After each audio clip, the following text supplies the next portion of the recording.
Hi YouTubers, this is the Celtic Engineer, and today we are going to be talking about the SF-3 Port Expander, which is part of the Solstice family of boards. And the Port Expander is the most powerful board that in the family. It's certainly the most complex, although it is not very difficult to use. It just needs a little bit of explaining of how to use it, and that's hopefully what this video is going to do. So first of all, we've got our power coming in. We've got ground and 5 volts coming over to our board and then getting passed over to the port extender board. We've got I2C, which is SDA and SCL, and they come over to our little board here, and they've got two 5K pull-up resistors on them. And then coming back from the board, going to pin 2, we've got this white wire, and that is an interrupt pin that lets you know that that one of the flags, and we'll explain that later, one of the flags has changed and an event has occurred. On here there's two additional pull-ups. One of them is for this interrupt. We've got a 5K pull-up, and then there's a reset pin on the board, and we're just pulling that reset pin high. Now you may choose to you have to pull the pin high, but you may choose to run a wire back to the Arduino so that you can reset the port expander if you choose to. We haven't done that. We're just pulling it high so that it's not in reset. So there are 6 wires that go to the port expander board. The first one is 5 volts. Then there's SDA, SCL, the interrupt line, the reset line, and then ground. And then this part is the output port, and or port O, and then the bottom is port P, which is a open collector port. And just to make things a little bit more interesting and make it easier to see, I've connected the output port, which is a push-pull port, to 8 LEDs with 1K pull-ups. And the way you turn them on is by setting the output port to output port pin low. And then on here we just have one wire that is grounded, and we're going to use that to demonstrate the open collector port. So let's go ahead and talk a little bit about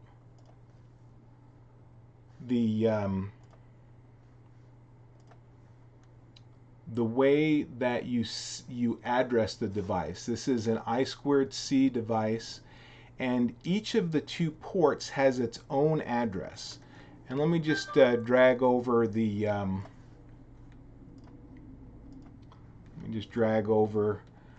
code, and this is the code that comes with the board when you purchase it. And you'll see here we're going to define 2 addresses. These are the I2C addresses. This is the address for port P, and this is the address for port O. And you have some control over this. On the board, you'll see that there are these 4 jumpers, and each jumper has 2 positions. So it's broken into 2 groups. There's bit A and A0 and bit A2. So you can pick 4 different positions for each of these. It's very important that you only choose one of those 4 positions. If you choose 2 of them, it won't work and you could damage the board. And when it comes to you, it should be in the position that it's in now, where both of them are on the left top, which means that both A0 and A2 are connected to 5 volts or VDD. And that's what these addresses here represent. I want to show you the data sheet. And here's the manufacturer's data sheet. And you can see here's address or pin AD0 and AD2. And you have 16 different addresses that you can choose. We've chosen to tie them to V+, and then that gives you this address right here. This is for the port O, and it has a different address from port P. However, you only get to choose A0 and A2, so once you make that selection, you've actually selected the address for both ports at the same time, O and P, and they're different addresses. You can look them up. On port P, you have a power-up default. That's what the output's going to look like, and it also has these 40K pull-up enabled, and you can see that with the pulling A0 and A2 high, that means that all of the pull-ups for the open collector are active. For the output port, when you turn it on, all the pins will be high, and that's why the LEDs are currently off. It's because we're pulling them high. In order to turn them on, we have to pull them low. Okay, so now let's go ahead and take a look at our menu. So the main menu, there's a number of things that allows us to interface with the board, and there's lots. I'm not going to go through the code, but there's lots of comments in the code that should make it pretty clear what we're doing, and you'll be able to modify it to do whatever project you're working on. You'll be able to copy, cut and paste, modify it in any way that you need to. So the first thing the way that you use this is you just come up to the top, and the first thing we're going to do is we're going to do a binary counter demonstration, and you just hit whatever number you want to select, and then you either hit send or enter. I'm going to switch back over to the webcam view, and you can see that all the LEDs are off. I'm going to just go ahead and hit return.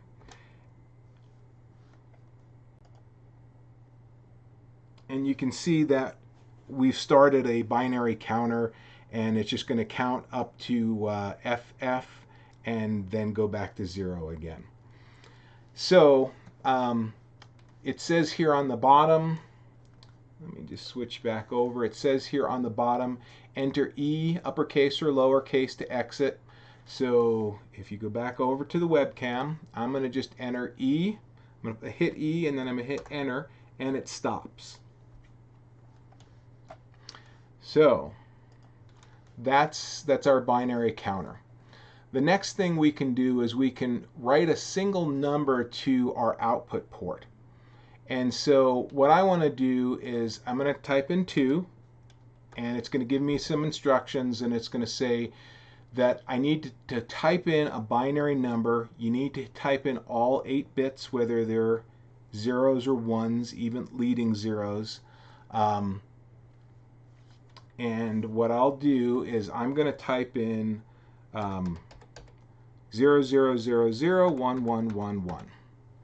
And then I'll switch you back over to the webcam, and I'm going to go ahead and send that down, and you'll see that the bottom 4 bits are active.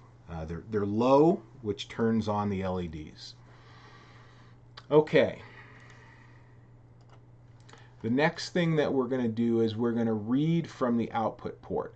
And right now this is kind of boring, and we'll just go ahead and do it, and I'll show you why. So we already know that the output port is 1111. So when we read it, we would expect to get 1111.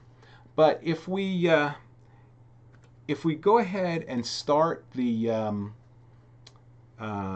binary counter, and it's running now even though you can't see it, I'm going to hit E to stop, and we've kind of stopped at kind of an arbitrary place. So if we were to go ahead and read port 3 now, you can see that we have a different the output is different than it was before. And if I just send you back over to the webcam, you can see that we've got a leading 0, and then we've got 101, 0001, which is what we have on the screen. Okay. So the next thing we can do, now we're kind of done with the output port. And what I'm going to do is, just so that it's not a distraction later on, I'm going to write to the output port.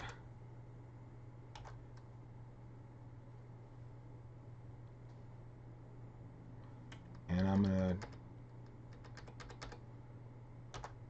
going to set it all to 0. Because now we're going to talk about the open collector port. And so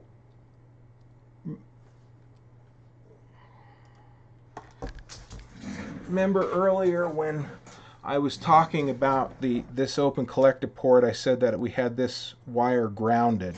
So the first thing we're going to do is we're going to go ahead and we're going to select number 5, and we're going to read the port. And actually, let's go ahead and do that again. And what you'll see is that the port reads all highs because there's the 40K pull-ups on it, except for that one wire that I have tied to ground. There are no flags present on here, which means that since the last time we read it, just a moment ago, nothing has changed. So what I want to do is, first of all, I'm just going to read it again so that you can see that as long as nothing changes, we get the same output and there are no flags. Now let's switch back over to the webcam, and what I'm going to do is I'm going to take this wire that's connected to ground and I'm just going to lift it up, and then I'm going to plug it back in to ground again. Now we're going to go back over to the software and we're going to select read the open collector port, which is number 5. And so now you can see that even though it looks exactly the same because I plugged it back into ground, we now have a flag, and it shows that the 4th pin, or pin 3, has a flag on it, meaning that since the last time that we read it, an event happened where the voltage on that pin changed. The other thing that we can do is we can write to this port, and the port is, it has, in this state, it has the 40K pull-ups.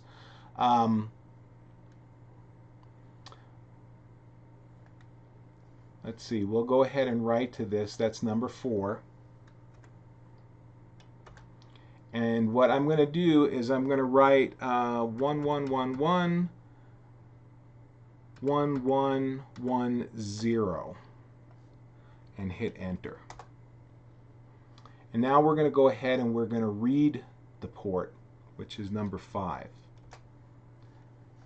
None of the pins changed, so we have no flags, but you'll notice that the port reads differently. We still see, even though I've told it to be high, we have a wire pulling it low, so the 3rd pin, or the 4th pin, pin number 3, is still low, and we wrote the lowest, least significant bit to be 0, so it is a 0.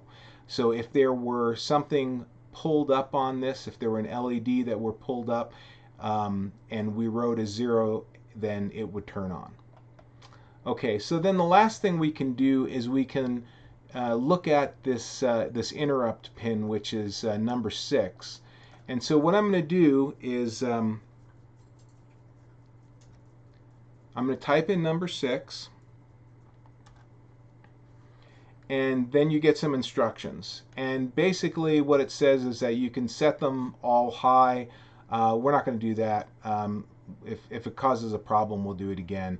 But then it just says enter F to proceed. So we're going to type in F,